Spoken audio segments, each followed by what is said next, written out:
삶을 얻으리라. 아멘. 자, 기독교에서 가장 큰 명절은 누가 뭐래도 성탄절입니다. 그래서 교회를 다니지 않는 분들도 반드시 성탄절에 가서 예배를 드리는 것을 많은 사람들은 자연스러운 일로 여기기도 합니다. 그러나 성탄절만 있다면 우리에겐 큰 의미가 없어요. 예수님이 이 땅에 나신 것도 굉장히 중요하지만 그분이 우리의 죄를 위해 십자가에 달려 죽으시고 또 죽은 것으로만 끝나면 의미가 없지 않습니까? 다시 그분이 부활하셨다라고 하는 이 사실을 우리에게 선물로 주었던 이 부활절이 없다면 기독교는 큰 의미가 없습니다. 그래서 기독교에서 가장 중요한 것은 성탄절 그리고 부활절이 그 무엇보다도 가장 중요한 절기입니다. 그런데 성경에 나와 있는 이 부활의 소식을 예수 그리스도를 믿지 않는 사람들은 참 받아들이기가 어려운 것도 사실입니다. 교회를 수십 년간 다니셨던 분들은 부활이 우리에게는 너무나 자연스러운 하나님의 선물로 받아들여지지만 교회를 잘 안 다니시는 분들은 이 부활의 사실이 잘 믿어지지가 않는 거예요. 어떻게 죽은 사람이 곧바로 살아난 것도 아니고 3일 만에 모든 시신의 부패가 시작되고 그리고 온기가 다 사라진 그 시체가 다시금 육체의 부활과 영혼의 부활을 할 수가 있는가? 이게 잘 믿어지지 않는 것이 사실입니다. 자, 그렇다면 세상 많은 사람들은요, 죽음 이후에 내세가 없다고 믿고 살아가는 사람은 많이 부족합니다. 예수를 믿지 않는 사람도 내세가 있다라는 사실에 동의해요. 그래서 우리가 어르신들이 소천하시면 돌아가셨다, 뭔가 온 대로 다시 돌아간다, 아니면 다시 어느 곳으로 향하여 간다라는 식의 죽음을 해석을 했었습니다.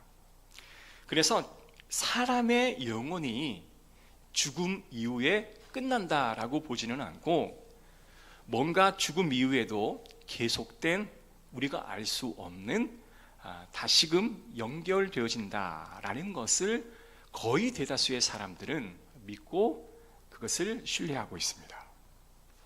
종교도 마찬가지예요. 불교와 힌두교는 환생을 믿습니다. 그리고 다시 한번 살아나는 그러한 또한 윤회하는 것을 믿습니다. 인생을 잘 살면 인간에서 인간으로 태어나고 인생을 잘 못 살면 인간에서 다른 존재로 태어난다라고 그들은 믿어요. 자, 이집트에서는요, 미라를 만들어요. 왜 미라를 만들까요? 사람이 죽으면 그냥 땅에 묻어 흙으로 돌아가게 해야 하는데 그 모든 신체의 장기를 다 빼고 그리고 그 신체가 부패되지 않도록 약품 처리를 하고 그렇게 천을 둘러서 미라로 만드는 것일까요? 그들은요, 육체가 죽으면 이 육체에서 영혼이 빠져나갔다가 사후가 되면 다시 결합하여 다시 육체와 영혼이 합일되어지니 육체를 잘 보관하고 있어야 영혼이 다시 들어올 때 그 육체를 다시 얻을 수 있다라고 하는 믿음 때문에 그들은 그 육체를 잘 남기는 것입니다. 이슬람도요, 죽음 이후에 저 세상에서 정신과 육체가 결합하여 신의 심판을 받는다라고 그들은 믿어요. 유대교는 선행을 잘 지키고 율법을 잘 지키면 천국에 간다라고 믿습니다. 그래서 이렇듯 많은 사람들 그리고 많은 종교들은 사람이 죽으면 끝나는 게 아니라 죽음 이후의 삶이 또 준비되어 있다라고 가르칩니다. 그리고 많은 사람들은 그것을 믿어요. 그런데 예수님의 부활은 이런 사후 부활을 의미하지가 않습니다. 예수님의 부활은 육체가 완전히 죽었어요. 그리고 부패가 진행되었습니다. 그런데 예수님이 다시금 살아나셨던 거예요. 그러니 차라리 죽음 후에 부활이 있어, 그러면 좀 쉬울 것 같아요. 오랜 시간이 지난 다음에 부활하셨다, 이게 아니라 곧바로 죽은 지 3일 만에 다시금 살아나셨다라고 하는 이 사실이 잘 믿어지지가 않습니다. 왜냐하면 그러한 사례가 단 한 건도 없기 때문에 그렇습니다. 사람이 죽어 잠시 잠깐 호흡이 멎었다가 다시 호흡이 돌아와서 살아나는 경우는 있어요. 그렇죠? 심폐소생술을 하고 또 응급조치를 하면 죽었던 사람이 다시금 살아나는 사람도 있습니다. 그러나 3일 동안 완전히 죽어 장사 지낸 사람이 다시금 살아났던 경우는 아무도 없었기 때문에, 그래서 많은 사람들이 이 부활의 사실을 잘 믿지 못하는 이유입니다. 단순히 생각하면 예수님이 사셨던 1세기, 그때는 굉장히 미신도 많았고요, 문명이 미개했기 때문에 부활을 쉽게 믿었을 것 같죠? 지금은 21세기를 살아가고 있기 때문에 부활을 믿지 못하는 게 당연하지만 그때는 미개했기 때문에 부활을 잘 믿었을 거야 라고 생각하지만 전혀 그렇지 않습니다. 로마 역사가 타티쿠스라는 사람이 이렇게 말했습니다. 예수라는 죽은 사람이 다시금 부활했다라고 믿는 미개한 사람들이 있다 라고 말할 만큼 사회적으로 그때 당시는요, 부활하신 예수 그리스도의 그 존재 사실을 믿는 것만으로도 사회적으로 완전히 고립당하고 인정하지 않는 흐름이 1세기 당시의 흐름이었습니다. 이 부활의 사실이 우리가 믿는 한반도의 우리가 조상이라 그러잖아요. 단군 신화와는 근본적으로 달라요. 지금도 단군 신화를 실제로 믿는 사람은 거의 없잖아요. 그래서 예수 그리스도가 다시 부활하셨다는 사실을 이 단군 신화의 그냥 설화 정도로 인정을 하고 그대로 믿고 간다라는 생각을 갖고 있는 사람이 세상 사람들입니다. 그러나 그렇지 않습니다. 그 당시 사람들이 확인할 수 있는 이야기, 절대로 미신과 같은 이야기를 쓸 수 없는 상황인 것을 우리는 잘 알아야 합니다. 그냥 단군의 신화 있는 그 사실 정도로 부활을 말한다? 그 정도? 그들은 그렇게 믿나 보다 라고 이해하고 넘는 차원이 아니라는 거예요. 1세기 당시는 부활의 사실을 말하고 나는 그 부활을 믿는다 라고 말하면 그 사람은 사회적으로 고립당할 뿐만 아니라 죽음의 위기를 견뎌내야 하는 굉장히 어려운 시대 속에 살아가야 할 시대였다라는 거예요. 그런데 그들은 부활의 사실을 증언하고 예수 그리스도께서 부활하셨습니다라는 이 소식을 온 열방에 선포하는 것을 주저하지 않았다라는 겁니다. 도대체 무엇이 그 안에 있었기에, 도대체 죽음을 뛰어넘는 그 무엇인가가 그들 안에 있었기에 그들은 왜 그렇게 자신감 있고 확신한 부활의 증거자가 될 수 있었을까라는 것입니다. 여러분, 논리적으로 부활을 설명할 수는 없습니다. 그러나 그들은 이 부활의 사실을 사람들에게 알리면서 목숨을 걸었다라는 거예요.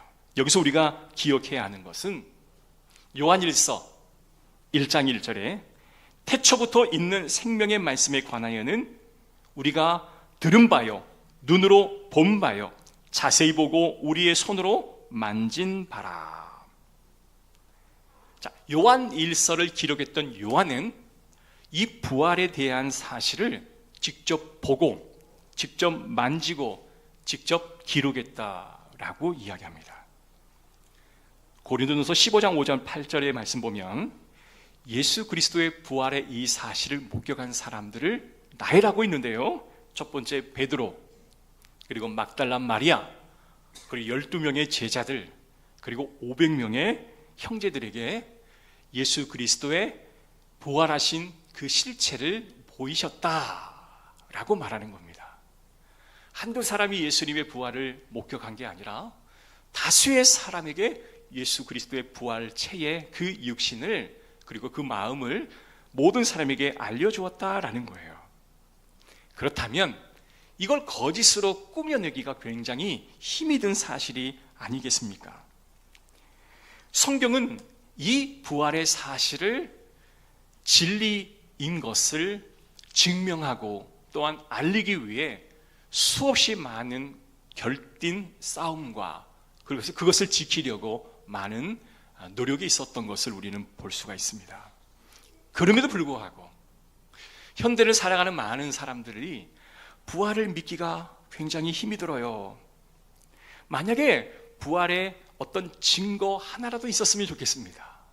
예를 들자면 예수님이 입으셨던 어떤 세마포라든지, 또 예수님이 정말 그때 부활을 증언할 수 있는 단 하나의 물건이라도 우리에게 소개해 주면 내가 그걸 보고 믿겠습니다 라고 말하시는 분들이 있는데요, 좀 달리 생각을 해본다면 오늘날도 성지순례 가보면 정말 예수님이 앉으셨던 돌, 예수님이 누우셨던 어느 장소, 그러나 그것이 역사적으로 고고학적으로 그 장소가 정확한지를 아무도 알 수가 없는 겁니다.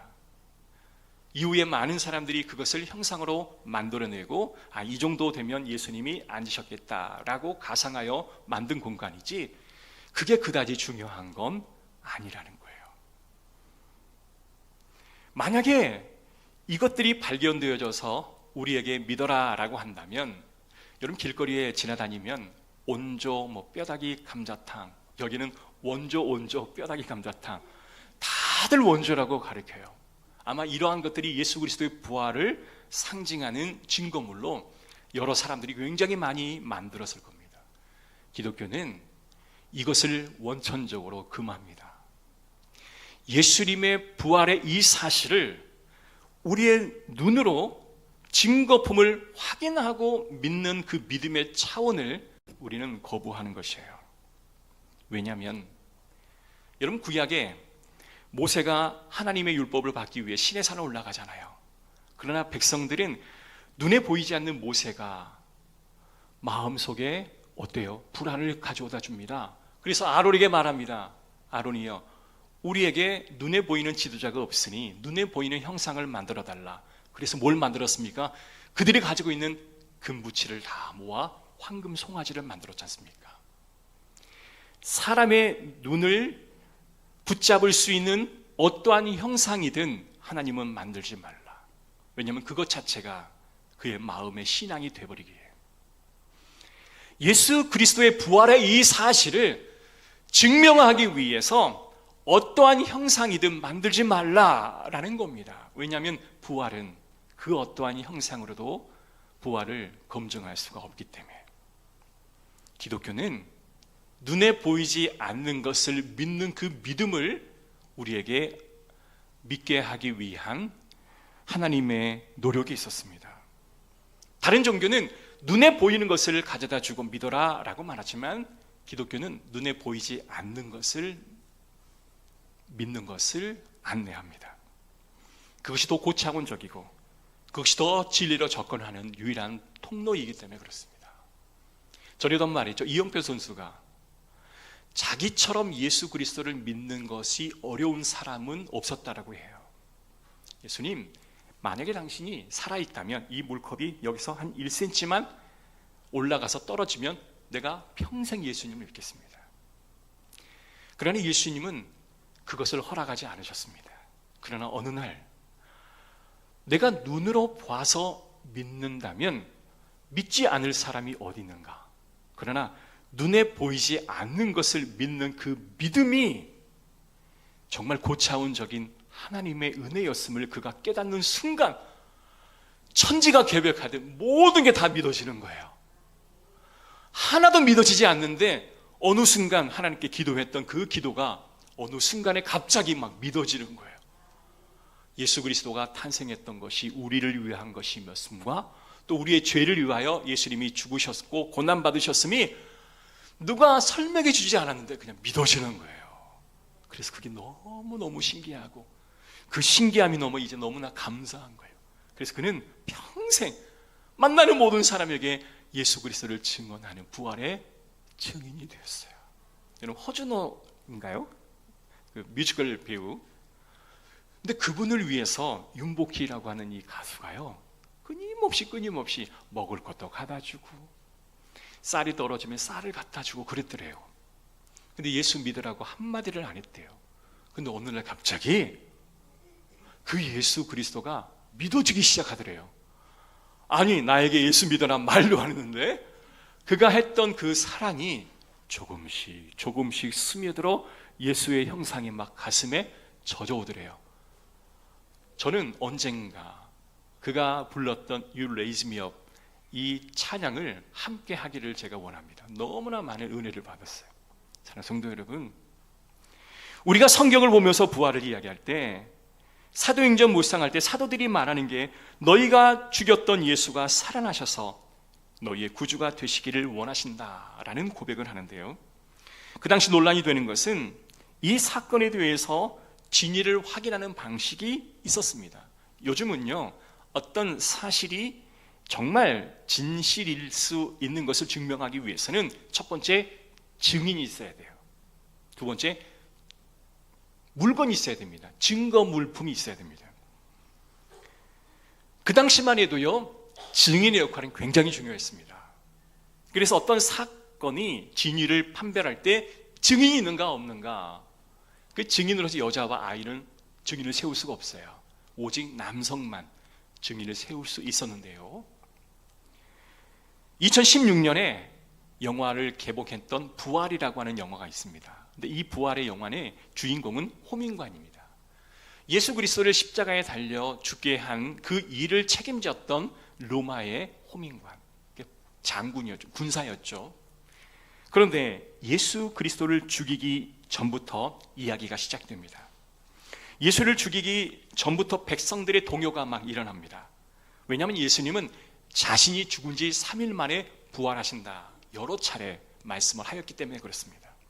그래서 로마 당국과 많은 제사장과 서기관들과 그리고 많은 정치 지도자들이, 야, 예수님이 죽은 다음에 그 제자들이 그 시신을 훔쳐다가 다시 예수님이 부활했다라고 그들은 거짓말을 퍼뜨릴 수 있으니 시체를 정확하게 잘 지켜라 라고 특별히 부탁하지 않았겠습니까? 왜냐하면 예수님은 정치 범이었기 때문에 그래요. 예수를 죽였던 빌라도 그리고 종교 지도자들은 실제로 예수의 무덤에 비어있는 상태를 보고 얼마나 놀랬겠습니까? 그런데요, 이때 호민관의 시선으로 그도 의아했습니다. 군사들이 지키고 또 주변에 많은 사람들이 관심을 기울이고 있는데 어느 날 갑자기 예수님의 육신이 허물이 다 벗겨진 채, 그죠? 세마포가 다 벗겨진 채 육신만 사라지고 없는 거예요. 이게 이해가 되지를 않는 겁니다. 어떤 식으로 이런 일이 일어났을까? 어떻게 그 무거운 돌문이 옮겨지고 그리고 그 안에 있는 예수의 시체가 사라졌을까? 그래서 궁금증을 갖기 시작하고 베드로를 찾아가기 시작합니다. 그리고 막달라 마리아를 찾아가기 시작합니다. 더 놀라운 것은 뭐냐면 호민관이 그 사람을 찾아간 다음에 관리인에게 사표를 내린 거예요. 너 지금 정신 있는 거야 없는 거야? 너 진짜 사표를 낼 거야? 너 부활을 정말 믿는 거야? 라고 말하니 그는 이렇게 대답합니다.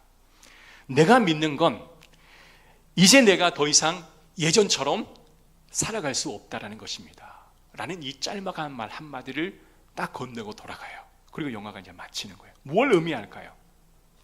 예수 그리스도를 죽이는데 맨 앞장서서 실무에 참여했던 그 호민관이 예수의 그 부활의 소식을 직접 들은 그 이후부터는 그는 그대로 살아갈 수가 없더라는 거예요. 부활의 증인이 될 수밖에 없더라라는 것입니다. 증인은 그만큼 중요하다는 겁니다. 지금 증인의 이야기를 바울이 하면서 심각하게 생각했던 게 뭐냐? 이러한 믿음이요, 고린도 교회 안에 믿음이 흔들리기 시작합니다. 왜냐하면 예수 그리스도의 부활의 소식을 믿는 사람보다 믿지 않는 사람들이 점점 많아지기 시작했다라는 거예요. 왜냐하면 예수 그리스도를 믿는 것 그 하나가 너무 핍박의 대상이 되기 때문에 사람들은 부활을 믿지 않는다라고 말하기 시작했다라는 겁니다. 그게 바로 교회 안에 일어났던 현상이었다라는 거예요. 우리나라에도 그런 적이 있죠. 일제가 우리나라 36년간을 통치할 때 신사참배를 강요합니다. 기독교의 그 법상 절대로 신사참배를 허용해서는 안 돼요. 근데 많은 목사님들이 신사참배를 약간 시각을 달리하여 그것을 유권 해석을 합니다. 그 신사참배를 해요. 그리고 나서 수없이 많은 목사님들이 이후에 사죄하고 공개 사과를 합니다. 그렇다고 해서 그 죄가 다 없어지나요? 그렇지 않겠죠. 고린도 교회 성도들도 꼭 이와 같은 거였습니다. 예수 그리스도의 부활의 사실을 살짝 뒤틀려서 믿지 않는 것처럼 하지만 그렇게 위험과 핍박은 지나가면서 그래도 예수를 믿는 이러한 식을 선택하고 있었던 거예요. 이것을 사도 바울이 바라보고 나서 아니다, 이건 잘못되었다. 예수 그리스도의 부활은 기정사실이며 너희가 어떤 핍박이 있다 할지라도 이 부활의 사실을 거부해서는 안 된다. 각도를 틀어서 믿지 않는 것처럼 하면서 세상에 너희의 사실을 알려서는 안 된다 라고 이야기하는 겁니다. 그리고 나서 자기 자신에 대한 간증을 시작합니다. 8절과 9절입니다. 맨 나중에 만삭되지 못하여 난 자 같은 내게도 보이셨느니라. 나는 사도 중에 가장 작은 자라. 나는 하나님의 교회를 박해하였으므로 사도라 칭함받기를 감당하지 못할 자니라. 실제로 사도 바울은 예수 그리스도를 믿는 사람들이 자신의 유대교를 침해하는 사람이기에 적으로 간주했습니다. 그래서 예수 믿는 사람들을 그 누구보다 가장 핍박을 했고 스데반의 순교 현장의 제일 우두머리에 결정권을 가진 자가 바로 사울이었습니다. 근데 그 사울이 예수 믿는 사람을 잡아다 가두는 그 일에 앞장서서 다메섹으로 가는 도중에 갑자기 하늘에서 음성이 들리고 하늘의 가장 강한 빛이 그의 머리 위에 떨어질 때 그는 눈이 멀고 누구십니까? 나는 네가 핍박하는 예수라. 그는 예수를 한 번도 핍박해 본 적이 없어요. 예수 믿는 자를 핍박했지 예수를 핍박해 본 적이 없었습니다. 그러나 그는 알았습니다. 예수 그리스도를 믿는 자를 핍박하는 것이 곧 나를 핍박하는 것이다 라고 그는 확신했고 그는 하나님의 빛 앞에 꼬꾸라지고 엎드립니다. 한동안 눈을 뜰 수 없었고 하나님 그 현현 예수 그리스도의 살아계심을 눈을 뜨지 못한 채 그는 체험하게 돼요. 그리고 나서 그는 부활의 증인이 됩니다. 그 누구보다 열정적인 유대교를 전파하는 사람, 예수 그리스도를 믿는 사람을 핍박하던 사람의 사울에서 이제는 예수를 증거하는 바울로 그 이름이 바뀌면서 그의 인생은 죽음을 두려워하지 않는 인생이 되어버려 버리고 말았습니다. 눈을 들어보면 이와 같은 신앙의 체험을 하는 사람들이 너무나 많아요. 한두 사람 있는 것 그럴 수도 있겠잖아요. 그런데 너무나 많은 사람들이 이러한 영적인 체험을 하고 주께로 돌아와 부활의 증인의 역할을 하고 있는 사람이 너무나 많다라는 겁니다. 자, 그렇다면 나는 믿지 못하지만 어떻게 저렇게 많은 사람들이 예수 그리스도의 실제를 보았고 그들의 믿는 정도의 차원이 아니라 그들의 삶이 송두리째 바뀌는 것일까? 도대체 무엇일까? 그 안에는 도대체 무슨 일이 그 안에 일어났기에 이와 같은 일이 일어날까? 의심 정도 한 번은 해봐야 되지 않겠습니까? 목격이 그렇게 중요한 거예요. 제 아무리 하나님이 안 계시고 부활의 증인이 없다 주장하던 사람도 예수님을 한 번 만나고 그의 마음속에 뭔가가 꿈틀거리는 뜨거움을 한 번 경험하고 사랑하는 아들아 내가 너를 위해 십자가에 달려 죽었노라. 이제는 내가 너를 양자 삼겠다라는 그 음성이 들려오기 시작하면 여러분 우리는 주님을 믿길 수밖에 없어요. 이영표 선수가 이렇게 기도했대요. 하나님, 나 하나님 만나고 싶습니다. 그래서 나에게 찾아와 주세요. 하나님도 영적인 인격적인 분이시기 때문에 우리가 초청하지 않으면 오지 않습니다. 그래서 이렇게 우리는 부탁을 하죠. 예수님을 초청하십시오. 예수님을 단 한 번이라도 그게 인격적으로 내 안에 들어와 주십시오라고 초청하라 명합니다. 사랑하는 성도 여러분, 누구나 보았다고 다 믿는 건 아닙니다. 여러분 사도 바울도 보았기에 믿었다? 아닙니다. 근데 병정도 예수 그리스도의 부활을 봤을까요? 안 봤을까요? 나는 봤다고 생각합니다. 왜냐하면 그 무덤에 비어있는 것을 보았다라고 믿습니다. 그런데 누구는 보았는데도 믿지 않아요. 근데 누구는 보았는데 믿어요. 무엇일까요? 보고 믿는 게 내 주관적으로 되지 않는다라는 겁니다. 예수님을 믿고 부활을 분명히 믿는 사람들은 부활을 자신의 삶으로 드러냈어요. 거룩한 삶으로, 목숨을 걸고 부활을 증거하는 삶으로, 목에 칼이 들어와도 예수 그리스도를 부인하지 않고 예수 그리스도를 증거하는 삶으로 그의 삶이 변했어요. 그런데요, 무엇 때문에 그들은 그 부활을 믿게 되었을까요? 여러분, 믿음은 우리가 무엇을 경험해서 주어졌다라기보다는 하나님이 주시는 선물입니다. 하나님이 주신 선물이에요. 누구는 보았는데 믿고 누구는 보았는데 믿지 않아요. 그래서 내 의지로 이 믿음이 생길 수 없는 거예요. 부활, 이 믿음은 선물입니다. 여러분, 태어날 때부터 부활을 믿었어요? 교회를 다닌다고 여러분 다 믿으셨습니까? 이 자리에도 부활을 정확히 믿지 못하는 사람들이 있어요. 교회를 다녀도. 선물입니다. 하나님이 우리에게 주시는 선물입니다. 주님에게서 온 믿음은 절대적인 거예요. 인간에게서 온 믿음은 절대적이 아닙니다. 제가 실험 하나 해드릴게요. 어떤 심리학자가 실험을 했습니다. 얼굴에 이 화상 흉터를 일부러 하고 면접과 이제 화상 채팅을 하도록 그렇게 안내를 했습니다. 여러분, 얼굴에 화상 흉터가 있으니까 굉장히 흉측하겠죠. 그런데 막상 면접하고 화상 채팅을 하려는 바로 그 지점에 여기를 좀 수정해야겠다라고 하고 실험자에게 속이고 여기를 살짝 지웠어요. 다 지웠어요. 모르게끔. 본인은 이게 화상 흉터가 있는 것을 알고 채팅을 했고, 지켜보는 사람은 아무것도 없이 그냥 맨 얼굴로 채팅을 했는데, 나중에 실험이 끝나고 나서 그게 질문했습니다. 채팅이 하고 난 이후에 어떻습니까? 아니, 저 사람이 내 얼굴에 화상 있는 것 때문에 내 말을 무시했어요. 내 얼굴이 좀 이상한 것 때문에 그 사람이 내 말을 좀 씹더라고요.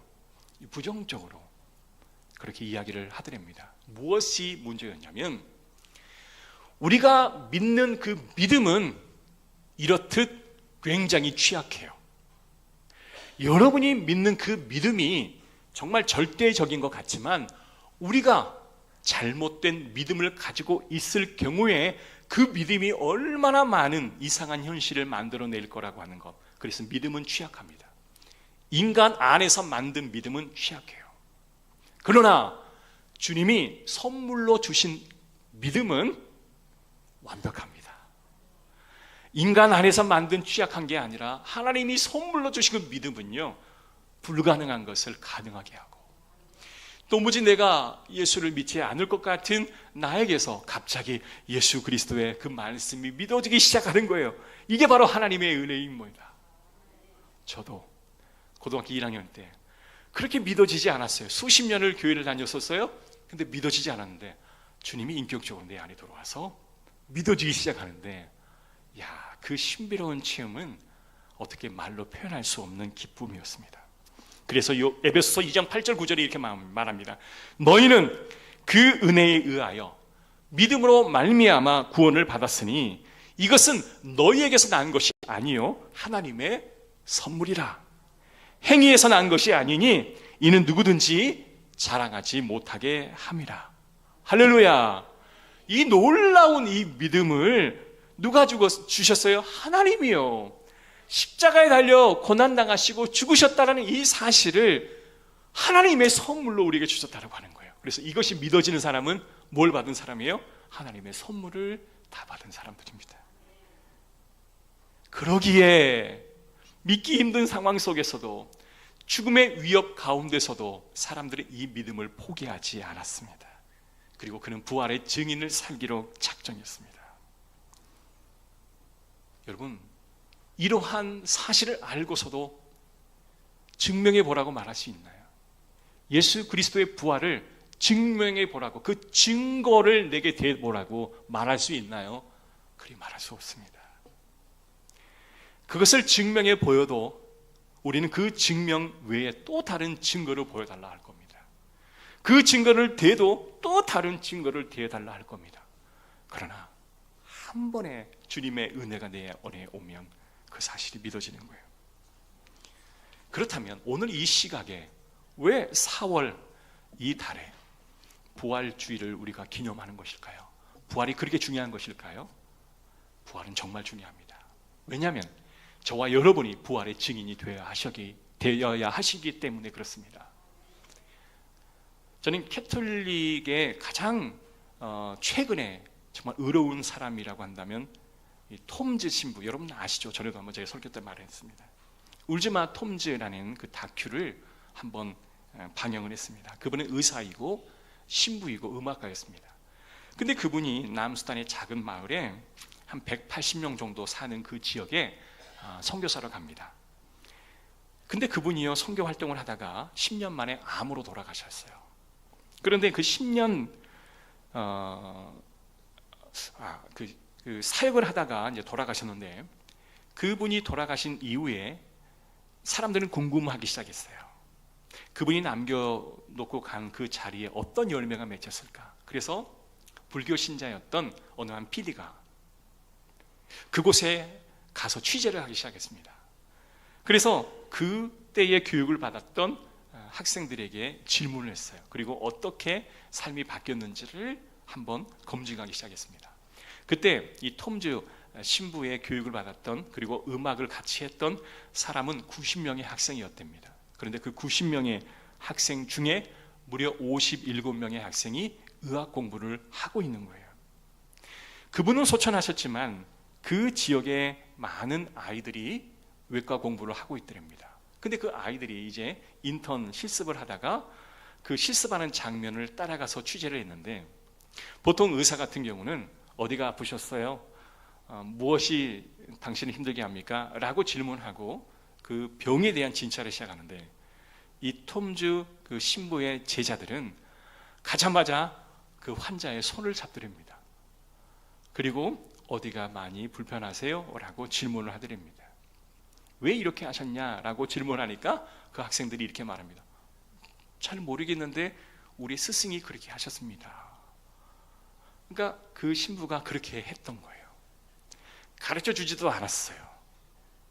어떤 돌봄의 과정과 절차를 어떤 매뉴얼해서 가르쳐 주지도 않았습니다. 그냥 그렇게 그가 살았던 것을 그 제자들이 보고 그대로 행동했던 거예요. 그게 부활의 증인의 능력입니다. 많은 성도 여러분, 여러분은 한 생을 살고 또 하나님의 부르심을 받고 하나님의 나라에 들어가실 겁니다. 그러면 여러분의 후대 사람들은 여러분들이 남겨놓은 어떠한 부활의 열매로 살아가실까를 여러분 한번 고민해 본 적 있으십니까? 우리는 부활의 증인이 되어야 합니다. 우리가 가는 그 자리에는 우리의 흔적이 남아야 돼요. 우리의 많은 따르는 후배들이 우리의 흔적을 보고, 그때는 잘 이해하지 못했지만 이러한 어머니의 모습, 이런 아버지의 모습이 참 좋아 보여서 나도 그 길을 따라합니다 라는 그런 신앙의 고백이 있기를 주의 이름으로 축복합니다. 바울의 이야기가 그렇습니다. 바울은 그의 사랑하는 제자 디모데에게 부활의 그 목격을 증거했고, 그도 부활의 목격하는 증거자가 되었습니다. 사랑하는 성도 여러분, 사도 바울은 믿지 못한 자들을 향하여 책망하지 않았습니다. 그리고 충분히 공감했습니다. 지금 너희가 부활을 믿지 못한다고 내가 야단치는 게 아니다. 나도 한때는 부활을 믿지 못했었다. 그리고 그들을 핍박했다. 근데 내가 예수를 믿고 난 이후에 나는 달라진 인생이 되었다. 나는 이게 은혜가 되는 거예요. 왜 못 믿냐고, 왜 믿지 못하냐고 타박하거나 책망하지 않았다는 거예요. 사도 바울의 말 안에는 공감이 있습니다. 나는 과거에 너보다 더 악랄한 사람이었어. 나는 더 믿지 못한 사람이었어. 그러나 하나님의 선물을 받고 난 이후에 내 인생이 달라졌어. 그러기에 고린도 교회 성도들은 부활의 사실을 믿지 못하거나 또는 왜곡해서 믿는다 말하고 그렇게 타협하는 인생을 살았던 그들이 사도 바울의 이 말에 그들은 다시금 부활의 사실을 증거하는 증거자가 될 수 있었다라는 것입니다. 결론입니다. 사랑하는 성도 여러분, 부활은 하나님과 우리 사이에 막힌 담을 제거해 주는 하나님의 선물입니다. 부활은 우리의 삶의 치열함 속에서 다시금 거룩한 주님의 복음의 증거자가 되기 위해 결단하는 동기를 주시는 것이 바로 부활입니다. 부활절 이후에 여러분 이러한 부활의 증거자가 되시기를 주의 이름으로